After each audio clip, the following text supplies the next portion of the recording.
Sasa Bebe oo ah gabadh Soomaaliyeed oo caan ka ah baraha bulshada gaar ahaan barta TikTok oo caan ku noqotay muuqaalada iskaga soo duubaysay laamiga iyo dharka ay ku gadaysay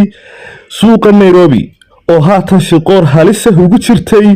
xabsiga ayaa maanta dib u heshay xorriyadeeda. Gabadhan oo la shirqoolay kadib markii uu shirqoolay wiil ay jacayl ka diiday. Haddaba sheekada gabadhan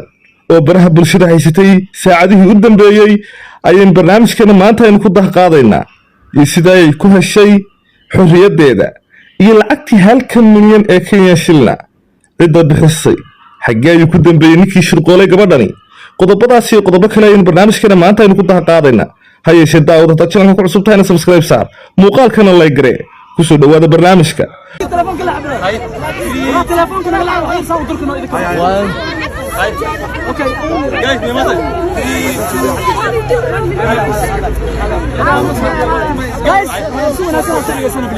waxay caan ka ahayd barta TikTok. waxay soo gelin jirtay muuqaalada iyadoo wadooyinka Nairobi ku iibisa dharka. sheekada gabadhan Sasa Bebe ee shirqoolka ayaa la ogaaday saacadihii u dambeeyay shalay. gabadhan waxaa lagu magacaabaa Sasa Bebe waxa ay ku nooshahay dalka Kenya gaar ahaan magaalada caasimadda Nairobi. waa gabadh u shaqaysa hooyadeed iyo walaalaheed oo ka yaryar dharka ayayna ku iibinaysay suuqa Eastleigh. Sasa Bebe haddii aad tahay qof mar walba ku dhex jiray daawashada aalada TikTok, mar uun waad aragtay gabadhan ku soo gasha magaca bartaasi TikTok ee Sasa Bebe. magaca gabadhan ayaa caan ku tahay Sasa Bebe. gabadhan waxaa jeclaaday nin kadib way ka diiday jacaylkaasi guud ahaanba gaashaanka ayayna u darurtay.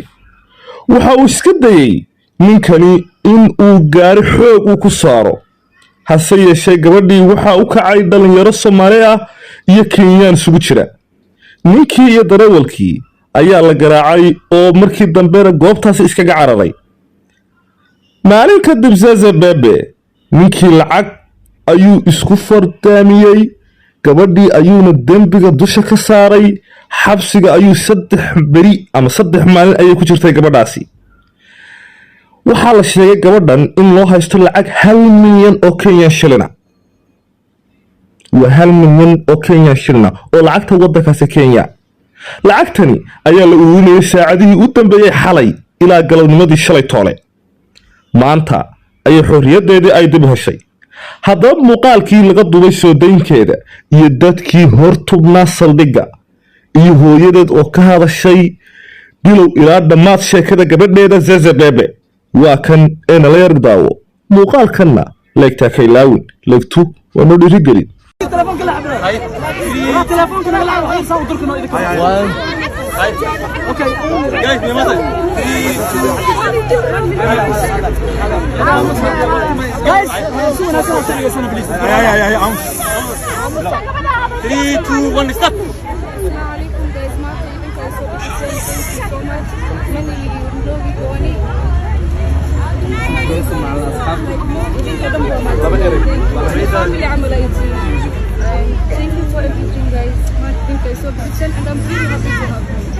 السلام عليكم ورحمة الله وبركاته. Thank you ومحسنتين gabadha walaashay xorriyadeeda ina u doodaa maanta banaanka keentaan. waxaan aad ugu faraxsanahay dhammaan tolweynaha asxaabta meesha joogto 114 quraankan ugu mahadnaqaynaa. waa mahadsantiin, farxad korkiina ahaato. aad waan mahadnaqaynaa. shukran.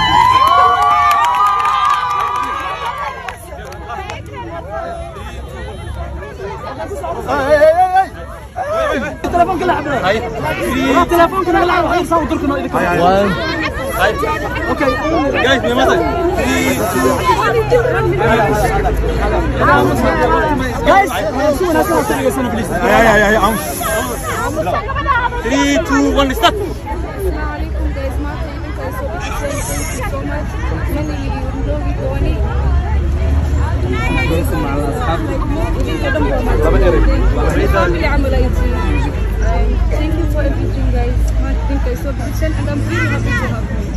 السلام عليكم ورحمة الله وبركاته. Thank you ومحسنتين gabadha walaashay xurriyaddeeda inaa u doodaan maanta bannaanka keentaan waa waxaan aad ugu faraxsannahay dhammaan tolweynaha asxaabta meesha joogto 114 quraankaani kuu mahadnaqaynaa waa mahadsantiin waxba oynin wallahi runta sheega guys anaga bilowda dhamaad waa ognahay waan ka warqabnay ninkan naagtaana asaab damcay wuxuu gabadhiina ku kufsado gabadhi daaqadii xoog isku furtay way qeylisay niman dadka dilina waa Soomaali oo jirka maraayeen gabar ma dilin walaaleed ma dilin Soomaalnimo ninkaas macnaa in gabadhaas loogu heli loo dilay ma fahanteen haddana sheekadii waxa lagu gadiyay gabadha inay macnaa ay shirqooshay ninkan gabadhan asaa shirqooli laha asaa kufsada gabadha Soomaaliyeed gabadha meeq الحمد لله وحيريسا هرسن فاهمين وسو دعي أصحابي بليز دعاء بس ما وسو عابد كان أول جديد زي تغييره دوام فاهمينه الحمد لله عندنا وحيرانا وهرسن يوسو دعي بليز لو وحكى لنا يجي من بهنينا وسو دعي دعاء بس نيجي باهم حتى زي ميلو الباجوكتين يا أصحابتي دوا ما أنتوا حالة جوجا ما مدي هو يدي زي على جوجا سيدا يدين شيء كربوه يبقى يجيله يبقى دي أدوين زي سدح من أي حرام تهاي ويحلو بحرنا هويا أي مدينة هويا كبر عن حال كره هويا كبر يدني عشرة هويا والله يعني بقوا إماري ماشي بناء سبيل مدير إماري مكاسو مجالسو المستجايد وتهدي مكاسو تفي جاري كهر محاد أحمري انتو لينك ناك أو قبل أوضفن محاد أحمري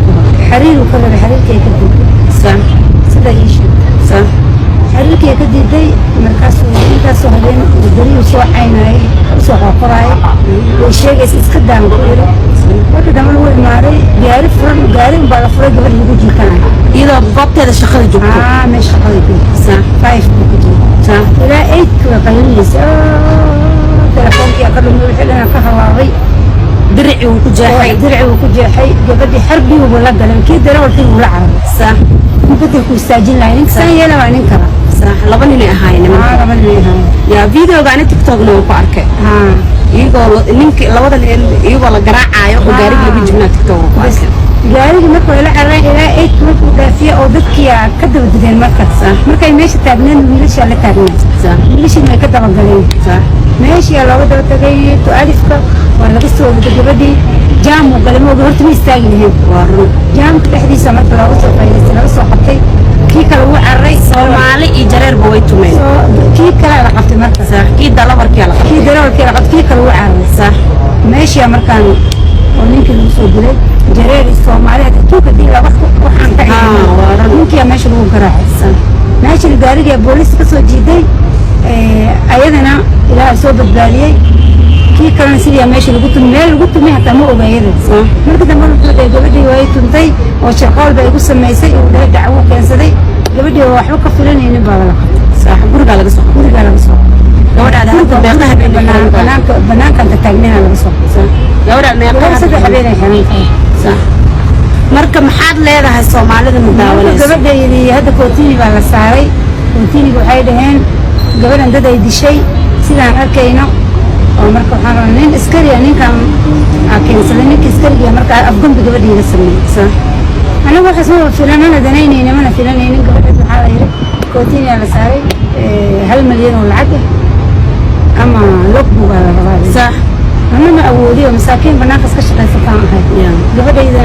سيدا أكتهم بأصحابي زي ولي قد بهوايا دو شقين جرتي بربرية وفدين جرتي يا بربرية وفدين جرتي ما عملنا ما محن وصل أوائي الهواية